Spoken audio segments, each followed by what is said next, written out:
What's up, everybody? This is Darksinne here, back with some more StarCraft 2 Heart of the Swarm action. This is a game that I've been really looking forward to.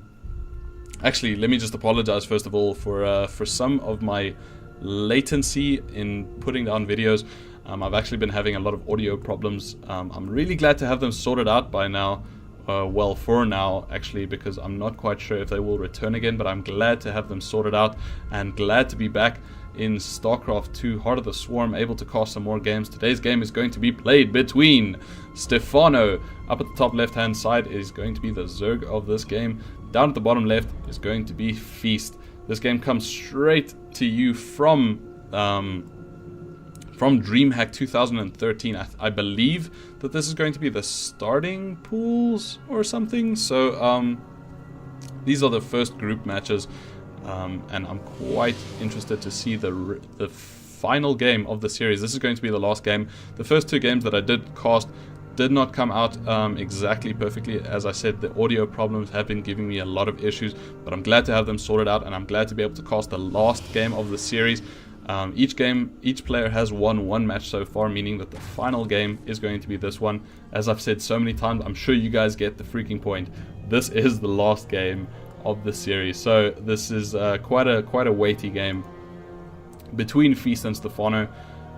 This is an interesting placement for a pylon. I've actually not seen that before.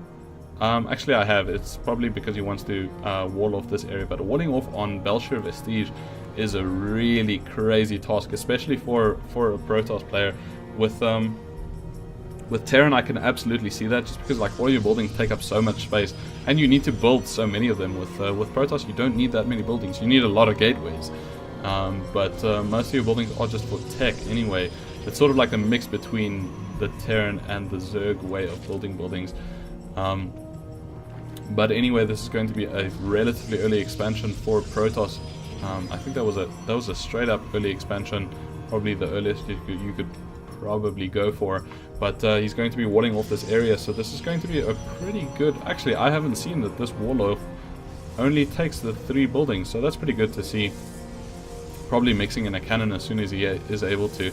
The timing is just really good, but I say that obviously a pro game has ridiculously good timing. Stephano as well, going for a pretty early expansion right after he has his spawning pool, which means that he might be able to do some harassment with those Zerglings if he wants to, because this might be able to punish Feast, but that is only on the assumption that there is not a photon cannon. This photon cannon would absolutely chase these guys away, but as I've said many times before, these first two Zerglings from Zerg players are usually sacrificial. They just want to spot if there is an expansion, which means that he might be on the right track, might be on the wrong track. It might just be a confirmation, a hit confirm, if you will, that will allow him to spot the areas that his opponent is going to be expanding to, and it means that this Zergling, wow, this Zergling just got all the way in.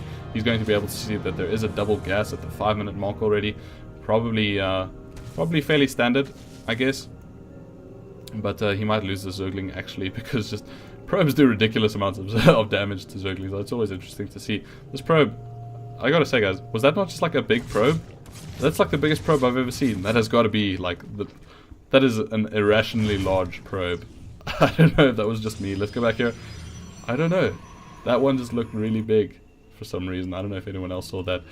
Anyway, I should probably wear my glasses when I cast StarCraft games.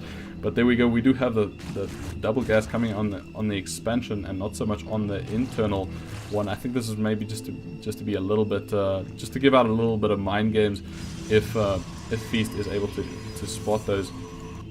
Because so far what I've seen in this series is Stephano really likes his Zerglings, man. He loves playing with Zerglings, and if Zerglings are able to win him matches, then he would just love to be able to do that all day. Just pop out Zerglings and do ridiculous amounts of damage, just because he has this enormously good micro. I believe his APM just reaches like the 400 mark, 500 mark. When he is moving his Zerglings around, it's just ridiculous, and it's just so good to watch some of these things happen. Stephano is just a machine, a micro machine. I don't know if that's, yeah, that's.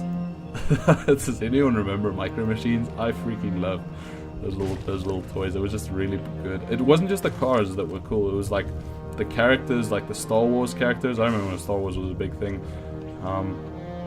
And then like Micro Machines came out for them, and it was just like it was the coolest toy. You weren't cool unless you had them. Anyway, it looks like Feast is going to be going for some Void Ray harassment. I don't know if he's going to be making any more Void Rays. He doesn't have the money for that at the moment. Maybe just saving up until he does. But I always love watching Void Rays. Wow, that's unfortunate for him, losing one of his overlords. I should have been watching that. Excuse me, guys. He does have the prismatic alignment for that. I actually have no idea. Are these guys armored? They are armored, so overlords do take additional damage from the prismatic alignment. I didn't realize that.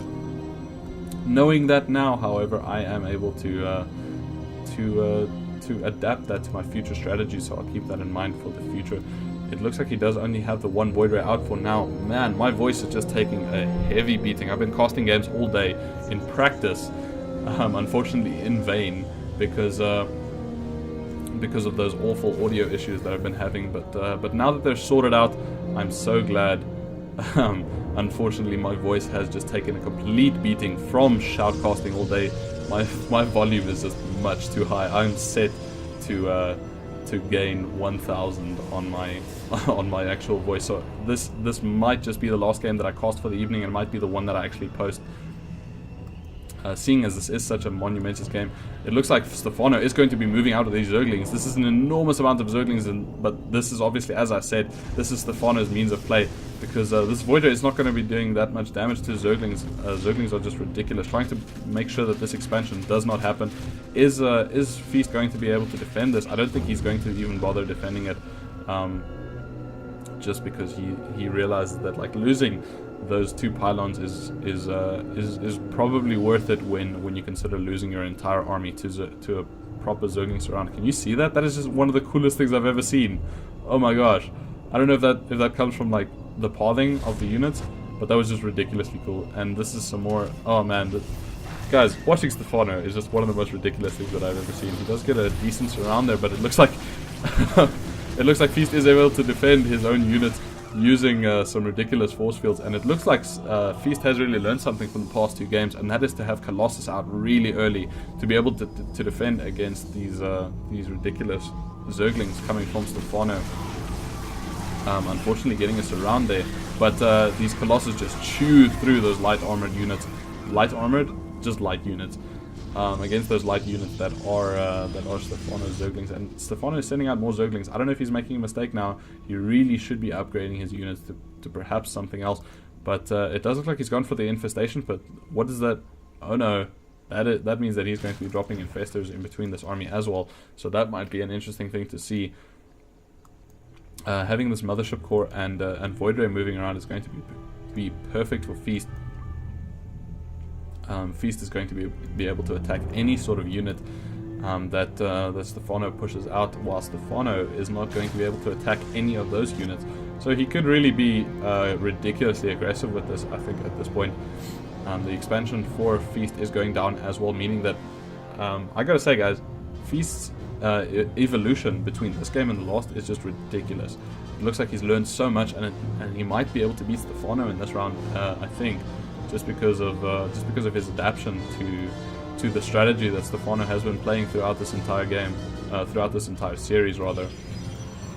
It looks like we do have a forward pylon over here, maybe to perform some aggression, but this Void Ray is going to be moving out. Is he going to see the expansion? I don't know if he knows about that at this point, and it looks like he was able to spot that, so he's going to be moving out his army over here, getting a little bit out of position here, because these Zerglings are going to be able to perform a counter-attack while Feast is being aggressive with that. But there's quite a couple of cannons over here. I don't know, I think they might be able to prevent any sort of counterattack. They are going to be moving in, but these cannons are just ridiculous right now with an incredible force field that they're able to hold them off, and he is able to hold off that entire attack while Feast has taken this expansion, completely destroyed it, and he is going to be moving into this other expansion as well.